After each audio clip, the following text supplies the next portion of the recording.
गांव के एक खामोश कच्चे घर में दो मासूम बच्चे सीता और मोहन रहते थे।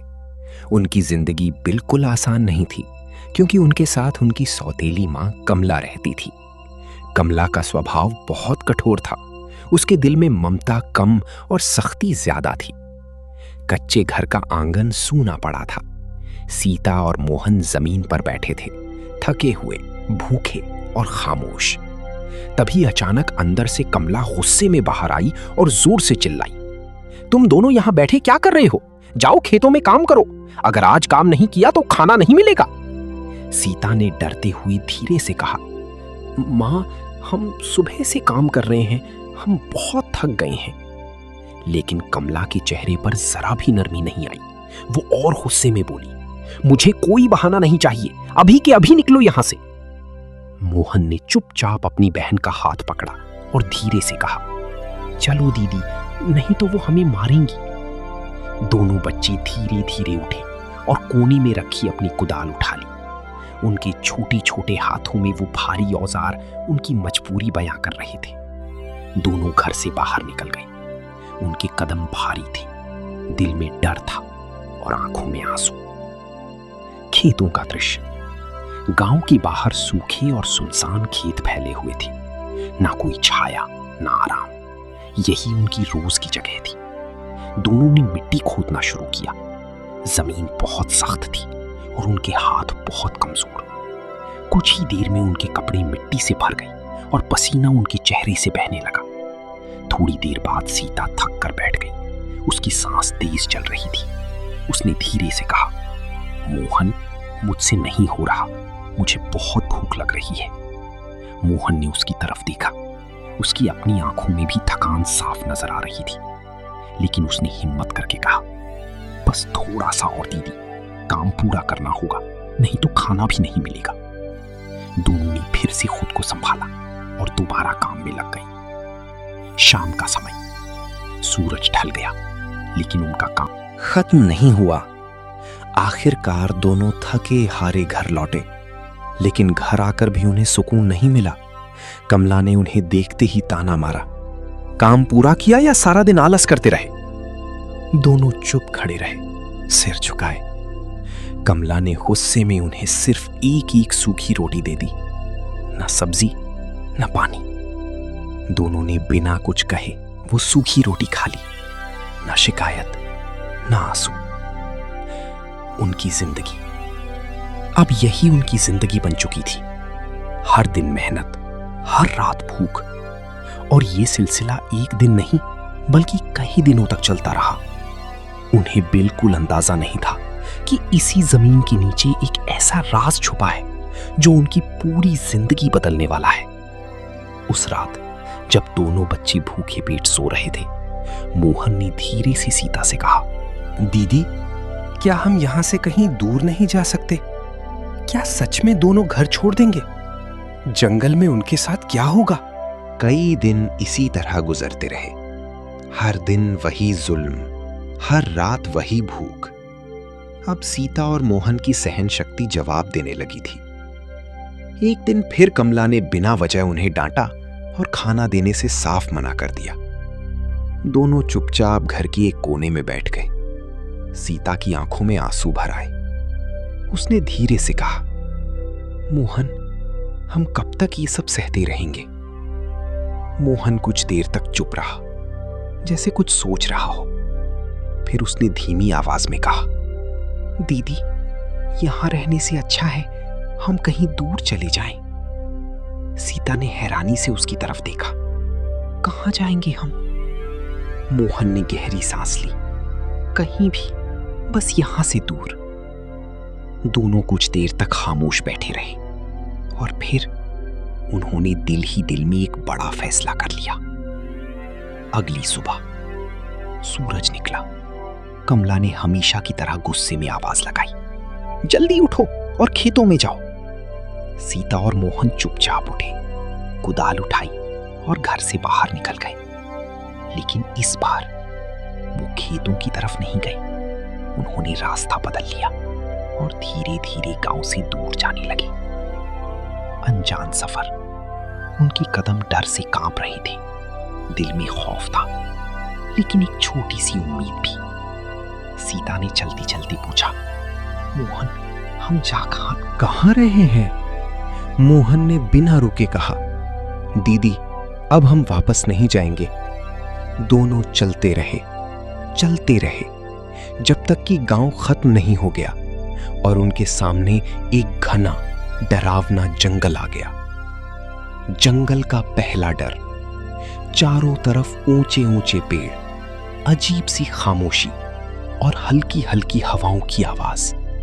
सीता डर गई। उसने धीरे से कहा, मोहन, मुझे डर लग रहा है। मोहन ने हिम्मत दिखाते हुए कहा, डरो मत दीदी, मैं हूं ना। दोनों धीरे धीरे जंगल के अंदर जाने लगे। रहस्यमयी झोपड़ी। काफी देर चलने के बाद अचानक उनकी नजर एक पुरानी टूटी फूटी झोपड़ी पर पड़ी, जैसे सालों से वहां कोई ना आया हो। सीता ने डरते हुए कहा, ये जगह ठीक तो है ना? मोहन ने झोपड़ी को ध्यान से देखा, फिर बोला, हमारे पास और कोई जगह भी तो नहीं है। दोनों धीरे धीरे झोपड़ी के पास गए। दिल जोर जोर से धड़क रहा था। उन्होंने अंदर झांका। अंदर कुछ नहीं था, सिर्फ मिट्टी और खालीपन। लेकिन उनके लिए वही एक सहारा था। दोनों ने वहीं रहने का फैसला कर लिया। नई शुरुआत या नई मुसीबत? उस रात पहली बार उन्हें लगा कि वो उस जुल्म से दूर आ गए हैं। ना कोई डांट, ना मार। लेकिन उन्हें क्या पता था कि ये जंगल अभी उनकी और भी बड़ी परीक्षा लेने वाला है। अगली सुबह सीता ने कमजोरी से कहा, मोहन, मुझे बहुत भूख लगी है। मोहन ने इधर उधर देखा। ना खाना, ना पानी, ना कोई इंसान। अब वो क्या करेगा? क्या वो अपनी बहन के लिए खाना ढूंढ पाएगा, या जंगल में कोई बड़ा खतरा उनका इंतजार कर रहा है? जंगल में बिताई गई वो पहली रात सीता और मोहन के लिए आसान नहीं थी। ठंडी हवा, अजीब अजीब आवाजें और पेट में तेज भूख। सुबह हुई तो सीता बहुत कमजोर महसूस कर रही थी।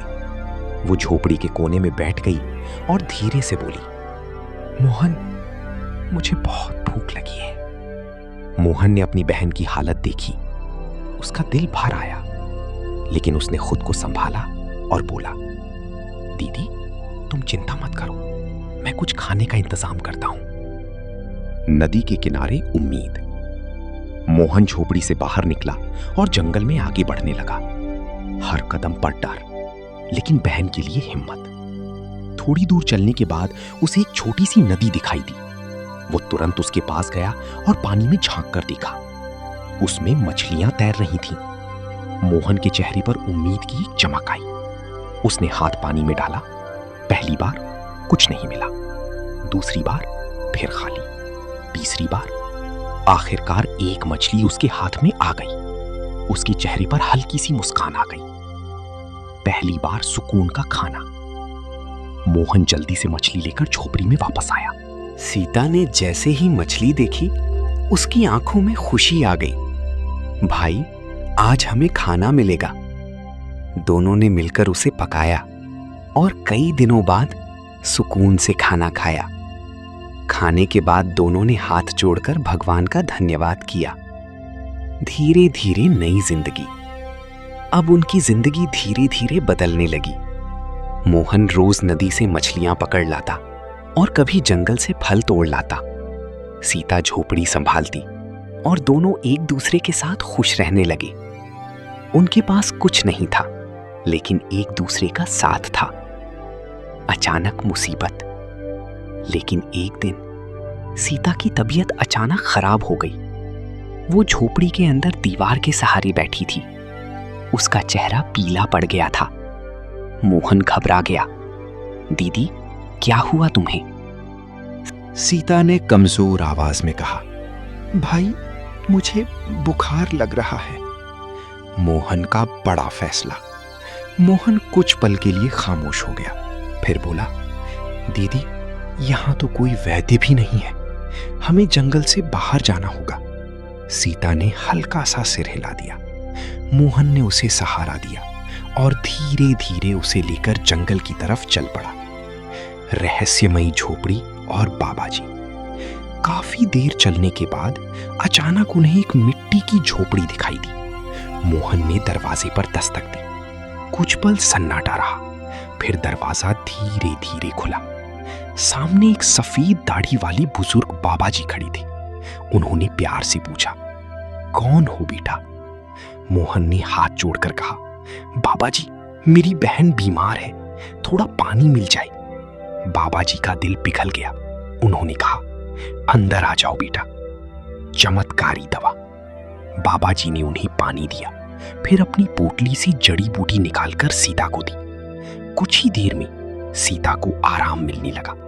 मोहन की आंखों में खुशी के आंसू आ गए, प्यार और अपनापन। बाबा जी ने उन्हें खाना भी खिलाया। कई दिनों बाद उन्हें भरपेट और प्यार से खाना मिला। फिर बाबा जी ने पूछा, तुम दोनों यहां कैसे आए? मोहन ने सारी कहानी सुना दी। माता पिता का ना होना, सौतेली मां का जुल्म और घर छोड़ना, सब कुछ। नई जिंदगी का दरवाजा। बाबा जी कुछ देर चुप रहे, फिर प्यार से बोले, बेटा, तुम दोनों यहां अकेले कैसे रहोगे? अगर चाहो तो मेरे साथ रह सकते हो। मोहन ने सीता की तरफ देखा। दोनों की आंखों में उम्मीद थी। मोहन ने धीरे से कहा, ठीक है बाबा जी, हम आपके साथ रहेंगे। बाबा जी मुस्कुरा दिए। स्टार, नई शुरुआत। और उस दिन से सीता और मोहन की जिंदगी बदलने लगी। अब उनके पास एक घर था, एक सहारा था और एक अपना था। लेकिन बाबा जी के पास एक ऐसा राज था जो उन्होंने आज तक किसी को नहीं बताया था, और वही राज सीता और मोहन की किस्मत बदलने वाला था।